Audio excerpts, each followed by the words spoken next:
What's going on, Eagles fans? Welcome to another edition of Eagles Latest. I'm your host, Cory Nidoh. Well, it seems like there's more drama to talk about surrounding the Philadelphia Eagles with the report that came out regarding Derek Gunn, who said on Seth Joyner's post-game show that there's frustration boiling with the players and coaches with how Jalen Hurts has been playing quarterback this year. Gunn essentially said that Jalen Hurts is doing his own thing and that there's a game plan put in place for this offense to be much more explosive, have much more options, but it's Jalen Hurts who is basically making all the decisions, playing his style of football, which is not making reckless throws, not making reckless decisions, and very conscious about winning the turnover battle. And according to Derek Gunn, who's a longtime reporter, a veteran, somebody that is well respected across the media here in the city of Philadelphia, he has it on his authority that there is frustration settling in with QB1. Now, interestingly enough, on The Fanatic yesterday, Jeff McClain, who is perhaps one of the most well-tied-in beat reporters for the team, went on the radio and essentially said, hey, if I'm not reporting it, then there's nothing going on and it's being blown out of proportion. So you've got two highly respected reporters essentially disagreeing with what's actually going on within the locker room. Either way, it's just an interesting scenario right now. I mean, that's what it is. It's a scenario here for the Eagles where they're 8-2. Everybody knows that the offense is not playing well. All you have to do is watch the games this year. They are just not playing good offensive football. It's tough to watch. It's not fun to watch, but they have been struggling to move the ball consistently. Now, is there frustration with the players and coaches?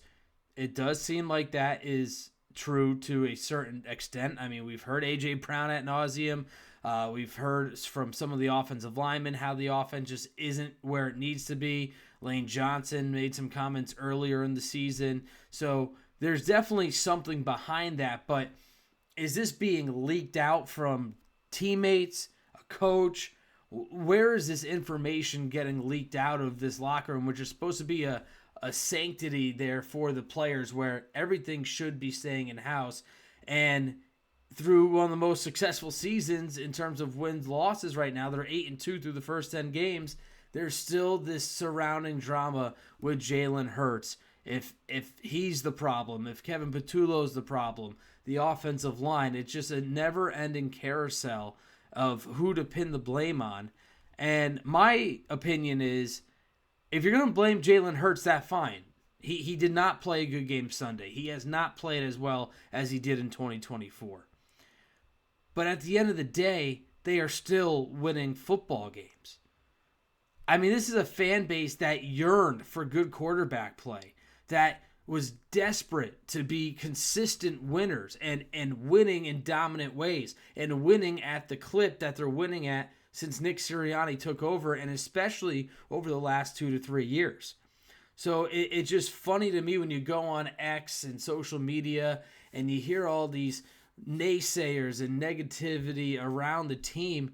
You got to just take a step back and scratch your head and say, the Eagles are currently in the best era of this franchise in terms of success, in terms of talent, in terms of getting to the Super Bowl, and it just seems not to be good enough. It's just really an interesting dynamic. Yes, Jalen Hurts maybe isn't elite. You can make that argument that he is or he isn't. We could spend a whole episode on that. But what he does is win football games. And at the end of the day, that is the only thing that should matter. He's like 24-3 over his last 27 games. I mean, he outplayed Patrick Mahomes in both Super Bowls. He won the Super Bowl MVP last year. This man is winning. So whatever report is true, whatever might be happening behind closed doors, I think they're going to handle it, and it's not an issue right now. But are you really going to change things if you're Nick Sirianni and the Philadelphia Eagles when you are 8-2 and you've got wins against the Rams, the Lions, the Chiefs, the Buccaneers, the Vikings. I mean, they have good quality wins this season, and it's working. So the drama, we'll see if it finally comes to an end this week and they could just focus on the final month plus of the season, 2 months of the season, and we'll see what happens. But it just seems like it's a never-ending cycle when it comes to reports being leaked out of the locker room, or this reporter has this reporter has that. At the end of the day, the Eagles and Jalen Hurts continue to win football games. Now, with that said, is this offense, which is struggling without a doubt, there's no doubt about that, is it sustainable to win another Super Bowl? That is the biggest question. I dug up some numbers here for you to digest. They are averaging 23.4 points per game this year. That's 16th in the NFL. This time last year, they were averaging 25.9, so essentially 26 points. So that's about almost a full 3.5 point difference there. They were 7th in the league at this time last year at that almost 26 point per game mark. Yards per game, they are 25th in the league, averaging 300 yards a game. Last year at this time, they were 5th, averaging 380. Yards per play, 5.1 for the Philadelphia Eagles this year. That's tied for 23rd. Last year, they were tied for 7th, averaging 5.8 yards per play. Passing game, yards per game, 28th in the NFL this year at 187.2. Last year at this time, they were a bit better at 22nd and averaging almost 200 yards a game through the air at 198.6, and that's when they were running the rock consistently with Saquon Barkley. And speaking of the rushing game, rushing yards per game, 17th this year at 115.2, opposed to leading the NFL with an insane 181.3 yards per game. So you're looking at a bottom tier offense right now here in 2025. You're middle of the pack in rushing yards just about, but yards per game, yards per play, passing yards, you are in the bottom half of the NFL and like the lower bottom half, like bottom 5, bottom 8, and that's not where you want to be. And I don't know if it's sustainable for the Eagles. We've touched on that a little bit before. I don't know if the Eagles were to play the Rams this Sunday, if they would beat the Rams.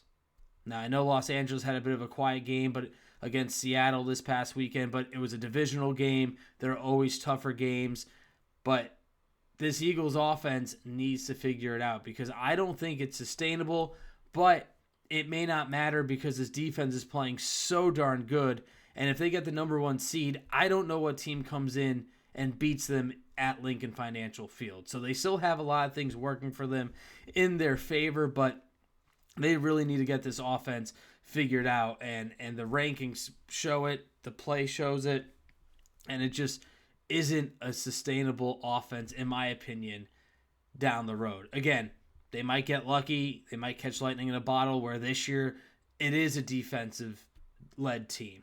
And, they're going to draw the comparisons of the Ravens when they won it with Trent Dilfer, and I think that's unfair to Jalen Hurts, because I think Hurts is a much better quarterback than Trent Dilfer was, but I understand why fans will go there to compare the Ravens, because they had such a dominant defense and a quarterback that really just didn't add much other than he was a game manager and they didn't turn the ball over, which is kind of what Jalen Hurts is doing. However, again, I think he was better and is better than Dilfer, and I think this offense just has way too much firepower to be this inconsistent, to struggle to score 20 points a game. So we'll see how this turns out as the season rolls along. Next up, we're going to go over some press conferences here. The coordinator spoke earlier yesterday. We're going to start with Vic Fangio. He's always a treat to listen to. Couple of notable things that Vic mentioned, especially on the 4th down stops. He thought that the guys just really executed the plays well that were called by Vic and the defense, and basically he said that they have the physicality and the wherewithal to understand that they could stop these short yardage plays. So he was really impressed with how they held their own on the fourth down plays. Again, they stopped all 5 fourth down attempts by the Detroit Lions. Some other noteworthy things said by Vic Fangio. He thought that Adoree Jackson played good overall. He did mention that Adoree was beat early for a couple, but was able to hang in. He made that big third down stop in the second half. Another play that was a really crucial turning point was where they held him in the red zone, and Adoree made that tackle earlier in that drive to keep it a short gain. So Vic Fangio, again, praising Adoree Jackson, liked what he saw, and I think he's going to be the cornerback too, as I mentioned in yesterday's episode, for the foreseeable future, and if not, the rest of the regular season. Nolan Smith will be on a snap count. That's why he hasn't been playing that much as he works his way back from an injury. Jahad Campbell is staying in that rotation at inside linebacker, but also still getting reps on the outside as well. And basically, that's kind of the biggest spark notes, if you will, from the Vic Fangio press conference yesterday. He always has some quirky one-liners and quick to fire, but those were the main takeaways from Vic Fangio. He also did really credit the Dallas Cowboys offense, mentioning how good they are through the air. Dak Prescott's having a great year, and this could be a little bit of a different game than the season opener, so we'll see how that pans out. We're going to dive into the Cowboys and Eagles game as the week progresses, but that was Vic Fangio's presser. Kevin Patullo, I don't know about you guys, but I find he just says a whole lot of nothing. He's kind of taking that page out of Nick Sirianni's playbook. You go and listen to him, and he says a lot of words, and you're waiting for something that really kind of carries some weight. You really got to sift through it pretty much. But he thought Jalen Hurts played well. Thought he handled the conditions kind of to the best of his ability. It was very windy. It was cold. But, this is an offense that can't overcome negative plays right now, so they're trying to work on that. We, again, saw some running plays on 3rd and long. Meanwhile, he, like Nick Sirianni, denied that there was any concerted effort to get A.J. Brown more targets. He said the plan was pretty much similar to how it is every other game with him, and the ball found him a little bit more, which was great. Credited AJ for making some critical plays and some tough catches. But one of the bigger things, I'm glad some of the reporters asked about it, was the inability that these backup tight ends have, especially Grant Calcaterra, who was basically a receiving tight end in college. He just can't block. Like, if you objectively watch the film, he cannot block. And they continue to put him out there on these running plays in personnel, and it just doesn't make sense. So wondering if they're going to make a switch here. I really like Cameron Latu.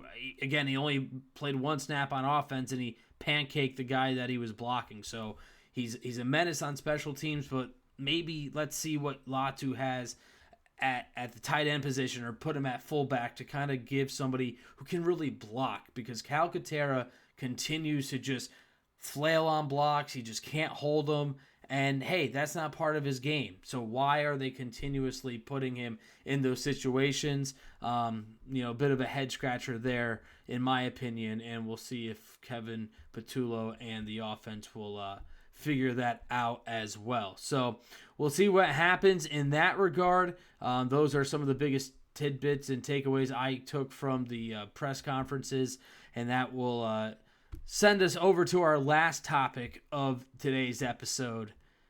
Are the Eagles still the top team in the NFL? Now, if you look at different power rankings, some might have the Los Angeles Rams. Some may have another team. I know there's people that are high on the Rams. There was people that were high on the Seahawks before Sam Darnold had another bad game in a big spot, like he did in the playoffs last year, costing him a lot of money. But to me, I think you still have to put the Eagles on top of the NFC. I mean, again, they beat the Rams already. They beat the Lions.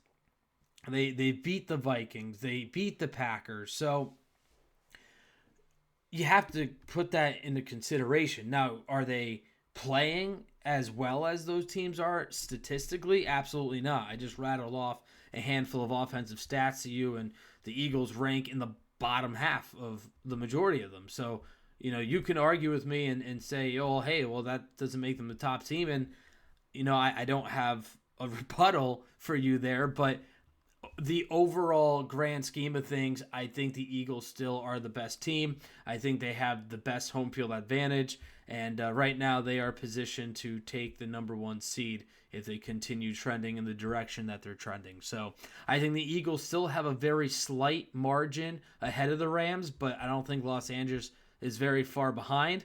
And I think if you're a fan, if you're watching, I don't think you want to see the Rams in the playoffs at all, and it very well could happen. You hope that it's in Philadelphia. The Eagles fans will travel wherever in the playoffs, so they could turn SoFi Stadium into Lincoln Financial West Coast, if you will. But I think the Eagles still have a slight edge. I still think that they are, without a doubt, a Super Bowl contender. And if this offense can just figure it out here and turn the corner and get to the 27, 28 point mark per game with this defense, I think that they're going to be extremely tough to beat here over the last month and a half of the regular season.